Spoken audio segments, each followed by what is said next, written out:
안녕하세요. 박은주를 만나다 인터뷰하려고 하는데 네. 소감이 어떠신가요? 아니 진짜로 그냥 하는 얘기가 아니라 제가 아직 할 군번이 아닌 것 같은데요. 조선일보에 너무 쟁쟁한 선배들도 많으시고 하여튼 영광입니다. 선배님 요즘 보시는 책이나 예. 좀 어떤 거 있어요?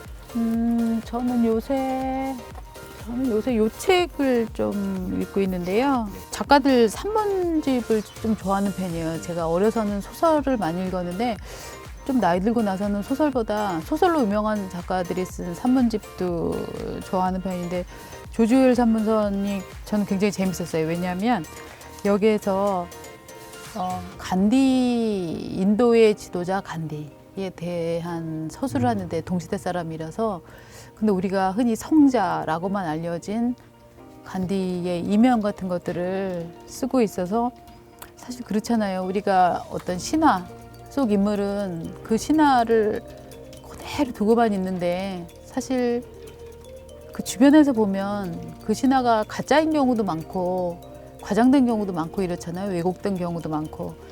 조지 오웰이 역시 이렇게 이 시각 자체가 날카로우니까 이런 부분들을 좀 잘 쓴 것 같아서 요새 이 책을 읽고 있습니다. 네, 안녕하세요. 조선일보 구독자 여러분. 조선일보에서 크리에이티브 에디터를 맡고 있는 박은주입니다. 개인 방송 계획 없으신가요? 개인 방송 하면은 좋은데요. 사실 제가 크리에이티브 에디터 이걸 하고 있는 게 이 유튜브를 포함한 이런 영상 세계에서 조선일보의 지평을 넓히는 일을 해라라는 걸로 제가 지금 월급을 받고 있거든요. 그래서 저는 사실 제가 이 카메라 앞에 서는 것보다 김광일의 입, 김영민 개그맨이랑 했던 꽁수처 김검사 또 저희의 이 또 지적인 프로그램이죠. 김태훈의 우파만파 또 저희가 새로 런칭하는 이동훈의 촉, 김미선 기자의 팩폭 시스터 이런 프로그램들을 기획하고 있기 때문에 당분간은 제가 이 기획 업무 또 인물 발굴 업무 여기 좀 주력을 해야 될 것 같아요. 네, 두 번째 질문입니다. 지키고 싶은 소신, 가치가 무엇인가요? 그리고 그 방법은? 일단 티내지 말고 일하자. 또 남한테 패기치지 말자. 변명하지 말자. 이거를 다 정리를 해보니까 제가 정말 회사형 인간인 것 같아요. 그래서 회사의 구성원으로서 이 회사에 패기치지 않는 인생. 또 하나는 회사는 종업원도 굉장히 중요하잖아요. 제 가치 중에 하나는 후배들에게 이 일할 공간 또 후배들의 능력을 이렇게 부추겨주는 그런 사람이 되자 하는 가치관들을 이게 공적인 인물 박은주로서는 갖고 있습니다. 그렇다면 박은주 기자가 뽑은 조선일보 탑3 특종이 무엇입니까? 제가 언론사 준비를 하던 1988년이었는데요. 그때 제가 아주 더운 여름날 이렇게 학교 도서관을 들어갔는데 그때 신문철에서 조선일보 기사를 봤어요. 벤 존슨 약물 복용. 당시가 이제 올림픽 기간이었거든요. 그때 저는 정말 그런 생각을 했어요. 야, 이 약물 복용을 한 사람도 놀랍지만 이 기사를 어떻게 이 사람이 쓰게 됐을까? 나중에 알고 보니까 그게 얼마 전까지 제 옆자리에서 근무했던 옥대한 선배가 쓴 기사였는데요. 그래서 제 머릿속에 굉장히 그 기사가 뇌리에 많이 박혀 있고요. 또 하나는 최동욱 혼외자 사건 그 기사가 굉장히 저는 기억에 남는데 그때 그 기사가 말이죠. 사실 밖에서 볼 때는 조선일보는 무슨 기사를 낼 때 아래부터 위까지 막 그 고민해서 같이 내는 줄 알지만 이 편집권의 자율성이 굉장히 많이 확보가 된 조직이거든요. 그때 그 기사가 나가는 걸 보면서 야, 진짜 신문을 조선일보는 이 편집국장 체제, 편집국장 주도로 만들어 간다. 편집권이 정말 많이 독립되어 있다 하는 느낌을 많이 갖게 됐고요.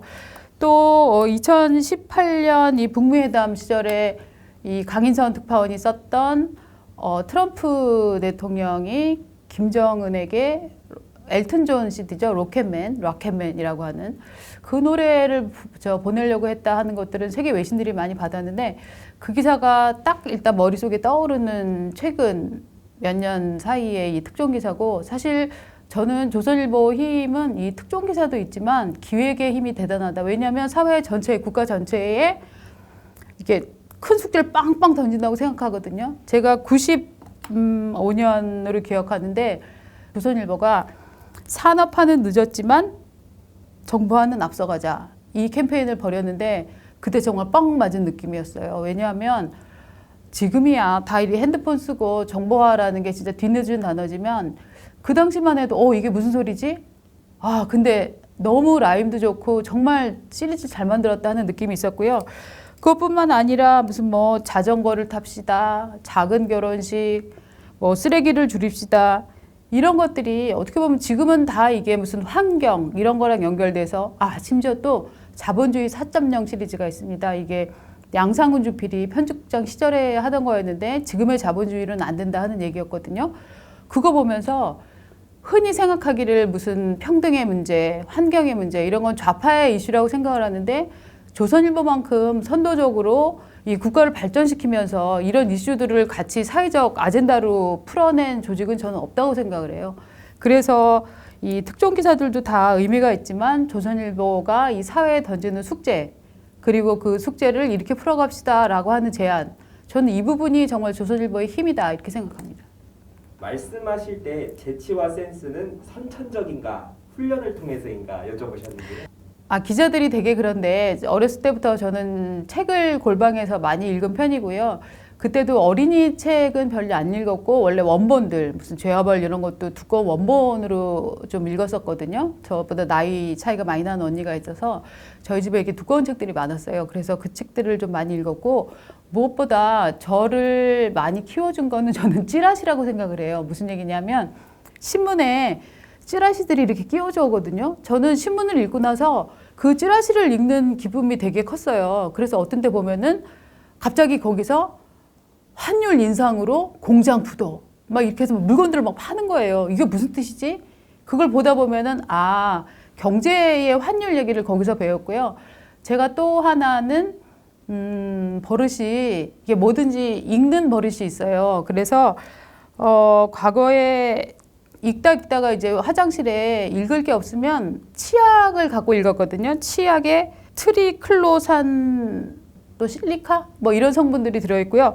또 유한낙스에는 차, 염소산, 나트륨 뭐 이런 성분이 들어있거든요. 제가 그때 너무 화장실에 제가 변비가 있었나 봅니다. 화장실에 있을 때 치약도 읽고 또 유한낙스 통도 읽고 또 읽다가 읽을 게 없으면 이렇게 옷을 이렇게 뒤져갖고 여기 붙어있는 라벨도 봐갖고 뭔가 잘 늘어나는 옷에는 우레탄 막 이런 것도 1%씩 들어있더라고요. 그래서 뭐든지 읽어내는 성격, 많이 읽는 거 이거에서 그래도 말하는 재주가 혹시 있다면 그걸 배운 게 아닐까 이렇게 생각합니다. 일반인들이 보기에 조선일보는 되게 보수적, 권위적이라는 이미지가 있는데 정말 어떤가요? 글쎄요, 밖에서 보기에는 조선일보를 거의 무슨 정보 집단처럼 엄청 위계질서도 강하고 뭔가 일어나고 있는 이런 거라고 생각하시는 분들이 꽤 있더라고요. 저는 이게 이 좌파의 프레임이라고 생각을 하는데 조선일보 와서 굉장히 놀란 거는 일단 경영진들이 직원의 이름 하나하나를 안다는 게 전 되게 놀랐어요. 저 엘리베이터를 탔는데 사장님이 어떤 까마득한 후배 기자한테 너 요새 어디 나가니? 국세청 나갑니다. 너 세금 알아? 이렇게 얘기를 하는데 저는 이전 회사에서는 못 봤던 경험이어서 그때 일단 굉장히 깜짝 놀랐고요. 그리고 생각보다 후배들이 선배를 많이 잘 치봤습니다. 그래서 그리고 또 후배들한테 말할 기회도 많이 주는 회사.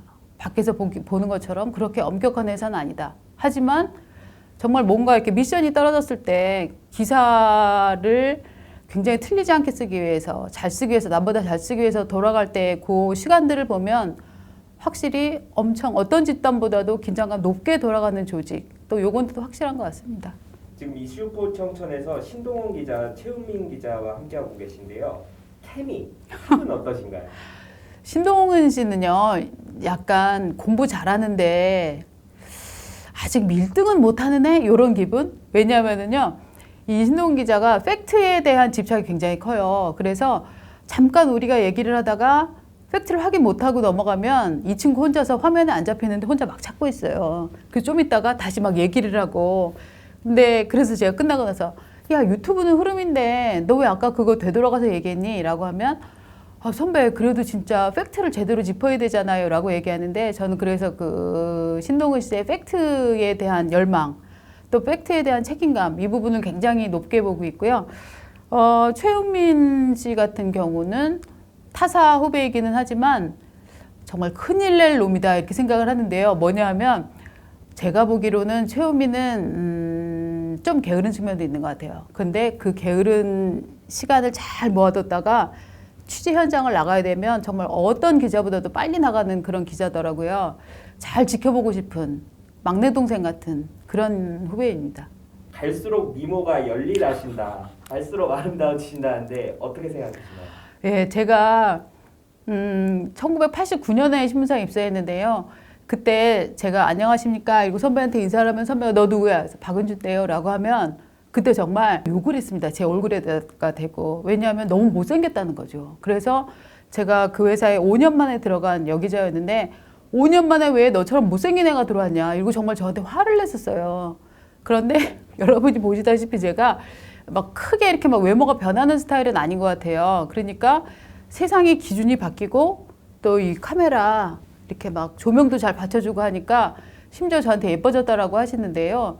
사실 제가 별로 예뻐진 게 아니고요. 여러분들이 눈에 익어서 TV조선 때부터 봐오신 분들이 많아서 아마 눈에 익어서 저한테 예뻐졌다 얘기를 하시는 것 같고요. 그래서 저도 제 딸한테 얘기를 해줬습니다. 지금 네가 비록 미모는 아닐지라도 걱정하지 말아라. 한 50년 버티면 예쁘다는 얘기 들을 수 있다. 이렇게 얘기해 줬어요. 박은주 기자께서 방송 때 특별히 신경 쓰는 부분이 있으신가요? 저는 사실 이 독자님들이, 구독자님들이 올려주시는 댓글 여기 가장 신경을 많이 쓰는 편이에요. 왜냐하면 저희는 사실 여러분들이랑 같이 저희가 가끔 남들이 다루지 않은 뭐 명동에 진출하는 좌파들이라던가 무슨 뭐 북한 관련 뭐 새로운 막 냉면 막 이런 거 막 마케팅하는 이 통일론자들이 이런 얘기들을 다룰 때는 아무래도 새로 듣는 얘기시기 때문에 집중력이 흐트러지는 경우도 있고 또 이렇게 일부러 우리의 물을 흐리기 위해서 들어와서 막 조선일보 욕하고 막 이런 댓글러들이 있거든요. 이런 분들한테 휘둘리시는 건 아닌가? 혹시 우리 얘기가 너무 낯설어서 집중을 못 하시나? 이런 것 때문에 저는 사실 이렇게 유튜브가 방송보다 훨씬 더 재미있는 건 실시간으로 댓글이 오가면서 여러분들이 이런 글을 써주시는구나. 여러분들이 이런 반응 보여주시는구나. 이게 제일 중요하거든요. 그래서 댓글을 가장 많이 신경 쓰는 것 같아요. 사실 이 댓글을 쓰시는 분들을 보면은요. 요새 야 진짜 제가 기자로 한 30년 밥 먹고 살았지만 앞으로 계속 살 수 있을까 이런 걱정을 많이 하는 게요. 여러분들이 이게 순간순간마다 인사이트라고 하죠. 이 사태를 보는 눈 이런 게 굉장히 놀랍다 하는 생각을 많이 해요. 그래서 좋은 그 상황을 분석하는 글들을 툭툭 던져주실 때가 있거든요. 여러분들이 그거 보면서 사실 적어놓기도 하고 나중에 메모도 해서 이 부분은 조금 더 연구를 해봐야 되겠다 이렇게 그 결심도 하고 합니다. 정부 비판을 하다 보면 부침이 좀 많으실 것 같아요. 대처는 어떻게 하시나요? 이 워낙 진보 매체라고 하는 거, 좌파 매체라고 하는 건 소규모로 정말 지금 수백 개 이상이 되고 있는 것 같아요. 그래서 타겟팅도 많이 하고 공중파 방송에서도 미디어 비평이라는 이름으로 사실 저희를 많이 비판하고 일부러 나쁜 장면을 갖다가 뭐 편집해서 보여주기도 하고 막 이러는데요. 사실 이런 분위기는 앞으로도 계속 될 것 같아요. 왜냐하면 이렇게 진영 싸움이 더 강해졌기 때문에 그럴 때 저는 제 인생 신조가 패기치지 말자, 변명하지 말자, 티내지 말자 뭐 여러 가지들이 있는데요. 그거에 대해서 저는 그 사람들의 프레임에 갇히기보다는 그냥 우리의 가치들 이거를 위해서 한 걸음 두 걸음 가는 게 훨씬 중요하다고 생각을 합니다. 제가 도덕경에 나오는 말을 좀 좋아하는데 하늘의 그물은 성을지만 하나도 빠트림이 없다. 뭐 이 말이 있어요. 그게 천망회회라는 건데요. 저는 결국은 이게 진실은 밝혀진다. 대부분. 물론 밝혀지지 않는 것도 있습니다. 하지만 상당수의 진실이 결국은 밝혀질 거라고 생각을 하기 때문에 그런 길들을 위해서 하나씩 둘씩 좋은 그 유튜브 크리에이터, 조선일보를 통해서 보여지는 그 좋은 얘기를 할 수 있는, 좋은 팩트를 얘기할 수 있는 사람들을 발굴하고 저도 또 거기에 n분의 1로 참여해서 같이 이 진실을 밝히다 보면 우리가 거짓이 참이 되고 참이 거짓이 되는 이런 상황을 조금은 개선할 수 있을 거다 이렇게 생각을 합니다. 어떻게 하면 균열, 이념 대립이 없는 대한민국이 될 수 있을까요? 예. 제가 이 유튜브를 하면서 느끼는 건 정말 이 분열을 걱정하시는 분들, 나라 걱정하시는 분들이 참 많다고 생각을 해요. 참 희한한 게요. 앞으로 인생을 50년, 60년 살아가야 되는 사람들은 나라 걱정을 안 합니다. 반대로 그보다 짧게 사시는 분들이 나라 걱정을 정말 많이 하시거든요. 그래서 저는 어떤 때는 아이고 선배님 나라 걱정하지 마시고 선배님 인생을 즐기세요 라고도 심지어 얘기도 합니다. 그리고 저도 어떤 때는 아이씨 나라 걱정 안 하고 좀 놀아야지 막 이런 생각도 하는데요. 결국은 그런 나라 걱정을 하는 거는 알기 때문에 저는 하신다고 생각을 하는데요. 이 이념 대립은 저는 앞으로 보수당이 집권을 하더라도 이건 절대 사라지지 않을 거라고 생각합니다. 왜냐하면 이미 상대방의 말을 듣지 않는 사람들이 너무 많아졌고요. 제가 바라는 거 하나는 서로 싸울 때에도 도끼 들고 낫 들고 무슨 죽창 들고 이렇게 서로를 베겠다고 싸우는 게 아니라 나는 너랑 생각이 다른데 너 왜 그러는지 얘기 좀 해봐. 나는 이런 생각이야. 이렇게 적어도 얘기할 수 있는, 남의 얘기를 들어줄 수 있는 이것만 되면은 저는 우리나라가 분열이 돼도 그렇게 위험하지는 않다고 생각을 하는데요. 지금은 저 사람의 얘기를 듣지 않고 갑자기 저건 적폐야?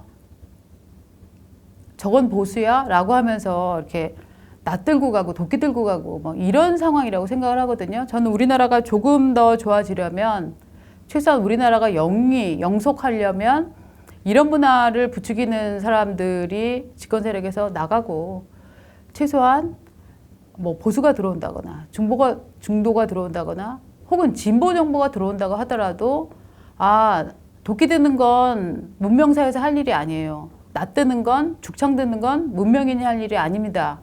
라고 얘기하는 정보가 들어와야 된다고 생각합니다. 네, 독자 여러분들께 마지막 인사.